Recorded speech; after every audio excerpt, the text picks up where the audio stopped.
Hi everybody, this is Craig Tanner for The Mindful Eye and the Daily Critique. I'm going to do another self-critique today, and this is the image that we're going to talk about. This one is going to be different. In the past, what I've done is I've chosen images that sort of after editing and after everything's said and done, I'm not really happy with the image, and I've sort of talked about why from a critical standpoint. And this is different today in that this is sort of the final version of this image for now, and I like it. So what I want to do is I want to show you 6 or 7 shots that I took on a much bigger scene and talk about how I ended up with a composition that was close to this, because this has been modified in Photoshop. I actually posted a version of this image to my blog at Light Diary that was something that was very close to what I shot just straight out of the camera.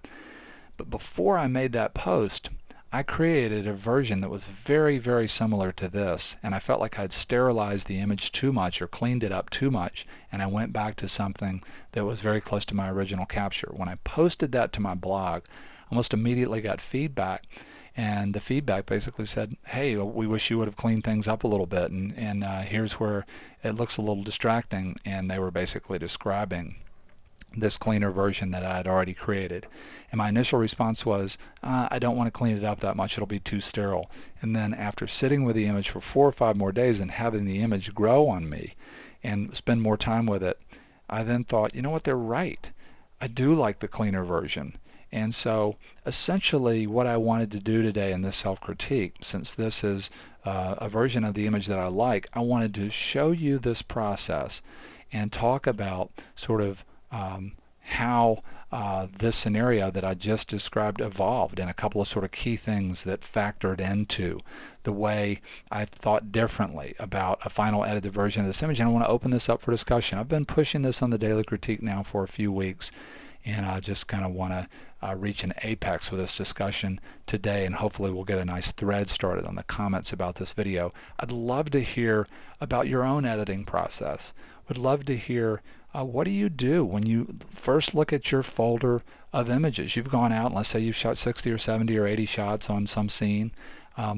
What do you do in terms of looking at those images and arriving at 1 or 2 or 3 or how many ever images you're going to work on? How many passes do you take through the folder? Do you take an initial pass and then let those sit and have some time elapse, and so on and so forth? And then once you've picked a top select, then what happens? Do you immediately go to work on it? Do you let it sit there for a little bit? When you're editing in Photoshop, do you take breaks? Do you come up with a final version and let that sit for 6 hours or 2 days or 3 days and then come back to that? And then how much does feedback affect whether you might go back and change the way you think about an image? Love to hear your feedback about all of those things. I'm going to let y'all get the discussion started, and then I'll come back in a few more days on the thread, maybe towards the end of the thread, and I'll just sort of type in a process that I sort of loosely follow for myself, and obviously I want to talk about what I did relative to this shot. I shot a series of images on a reflection.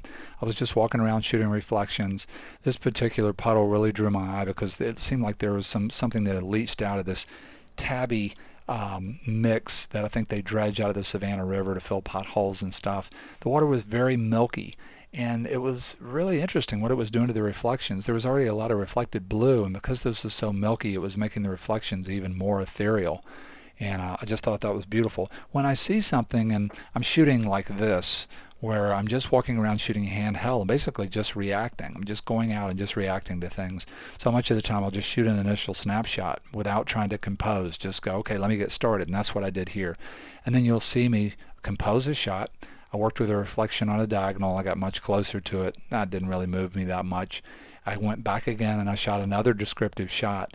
And then when I took this picture and I looked on the LCD, I started to think about this part of the image down in here, and how if I just shot this part it would be more abstract. I have simple shapes down in there. I don't have as many colors, not getting up into the street and the sidewalk, really just sort of staying within the reflection and this side of it where you see this texture of the tabby mix on the front end. So you're going to see me do that. I'm going to come in, I'm just going to start to get closer, and you're going to see me ultimately swing around to the right and make this a lot more abstract by getting rid of the building on the left.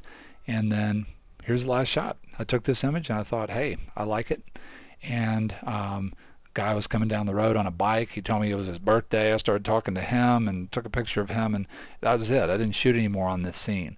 Um, and I want to mention one other thing here that had an effect on my editing process. In addition to everything I've already described, something else that I was paying attention to was water dropping off of a building. It was making this breakup in the reflection. You know, this water droplet and concentric rings of the disturbance spreading out. And I started to time my shots because I thought that was interesting, and the sound was also having an effect on me. And so you're going to notice if you look close, in every left-hand corner, it's subtle in these last two, very subtle in the final one. You can see those water droplets. It ended up having an effect on my editing process. When I looked at this version, I thought, you know, this is a distraction. And this is a distraction. This corner is very simple. If I take this and just scale it into the corner with the tractor trailer rig, there'll be simple movement moving here. If I get rid of this, if I take this and scale it up a little bit, it'll rhyme this corner a little bit better, and I'll just kind of tighten up my corners. And I did that work, and when I did that work and I looked at it, I thought, no, I've sterilized this, but mainly what I was thinking about was these water droplets. I was thinking, you know, in a big print, somebody might see that. It might be a really cool detail. And this was the version that I posted to my blog. I got the feedback that I told you about where people said these things were a distraction. I defended the shot the way that it was. And then after the shot sat there for a few days, I thought, what was I thinking about? I really like this image a lot. And it sure is simpler, and it sure does work better there. And that's where I'm at for now. I haven't reposted this to my blog, but I probably will. So there you have it. I'd love to hear your feedback about anything that I've mentioned. I'd love to get this discussion going. Feel free to do a screen grab and take any of these images and you know, go crazy with them in Photoshop. Feel free to say that you like one of these earlier versions better. Feel free to say that the whole thing sucks, and I should I've heard this before, I should, you know, get a new camera or something. But obviously I'm opening this up for comments and critique is welcome. But I'm particularly really interested in two things: your editing process and how feedback affects you. These things to me are just so important as photographers, and I love to try and every once in a while in my teaching and on the Mindful Eye open up a space where we can get a good discussion going about those things. Huge thank you to you for being here. See you on Friday on the photo of the week, where we're going to feature a couple of amazing images that were created as part of our assignment called The Assignment, and the assignment part of our community. See you again soon, everybody.